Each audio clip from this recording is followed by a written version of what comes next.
maayarka magaalada Gabiley Shucayb Maxamed Muuse iyo waliba gudoomiyaha maxkamadda gobol degmo Gabiley ee magaaladani Gabiley ayaa maanta waxay si rasmi ah u dhagax dhigeen dhismo cusub oo lagu kordhinayo dhismaha maxkamadda gobolka Gabiley taas oo baahi weyn loo qabay in ay hesho dhismayaal ku filan maxkamadani gobolka Gabiley dhismahani maanta sida rasmiga ah loo dhagax dhigay ee maxkamadda gobolka Gabiley ayaa waxa goobjoog ka ahaa taliyaha ciidanka asluubta ee magaaladani Gabiley iyo waliba xubno kamid ah howlwadeenada ka howlgala maxkamadaasi gobol degmo Gabiley ee magaalada Gabiley waxaana ugu horeyn munaasabadaasi dhagax dhiga ah ka hadlay maayarka magaalada Gabiley Shucayb Maxamed Muuse oo isagu sheegay in ka dawladda hoos ahaan ka go'an tahay in ay mar walba wax u qabtaan meel kasta oo adeegyada bulshada wax loogu qabanayo waxaana hadaladiisi kamid ahaa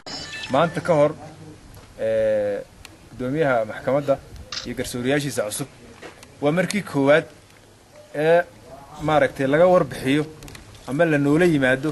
ama la dareemo baahida haysta maxkamaddan ilaa sidii dalka loo maaragtay loo dhisay dib loogu yeegay dhismahan meesha ku yaala waxba laguma tarin dawladda hoosana xukumay tarin maxaa keenay markaa lama keenin baahi ka jirto maxkamadda markii baahida la keenay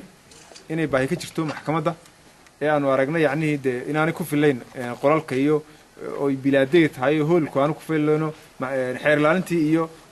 iyo garsoorayaashii gudoomiyaha maxkamadda ay meel wada galaan arrimo fara badan oo waxa jira leeyri ku taana oo maxkamadda laga faafiyo leeyri halkan la mariyay iyo hawlo kale laga maaragtay laga faafiyay waxaan leenahay cid aan anaga hayn hawsha imika ma bilaabayso horta anaga bilaabayna cid kale wax ku daraysa wax bilaabi doonta insha Allah loona diidi maayo waxaan soo jeedinayaa markaa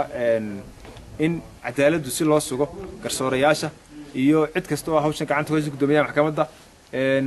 sidoo kale isaguna waxa halkaas ka hadlay gudoomiyaha maxkamadda gobol degmo Gabiley ee magaaladani Gabiley Cabdinajiib waxa uu mahadnaq ballaaran u soo jeediyay maayarka magaalada Gabiley oo iyagu hirgelinaya dhismahani lagu kordhinayo maanta maxkamadani Gabiley isagoo ka hadlayna waxa uu yiri haday maxkamaddu ugu balqaaday markii hore dawladda hoose oo ahayd xalfadii aan qabanay baahintan u sameeyay runtii mashruuca dhiska maxkamadda waxa si toos ah nooga taageeraya dawladda hoose oo maayarku nala jooga galabta oo dhagax dhig ku jirno hawsha socodkeeda iyo dhiskeeda inta dambana waxaan u saarnay guddi ka kooban xildhibaano garsoorayaal iyo bulshada kale ee reer Gabiley oo si dhaqso ah rajaynayaan dhis doonaan taliyaha ciidanka asluubta ee magaalada Gabiley oo isaguna halkaas ka hadlay ayaa waxa hadalkiisa kamid ahaa waxa la dhax dhigay maxkamadda dhowr xafiis oo maxkamadda oo ay maxkamaddu aad ugu baahnayd runtiina waxa weey waa maalin farxad leh marka taas oo gudoomiyuhu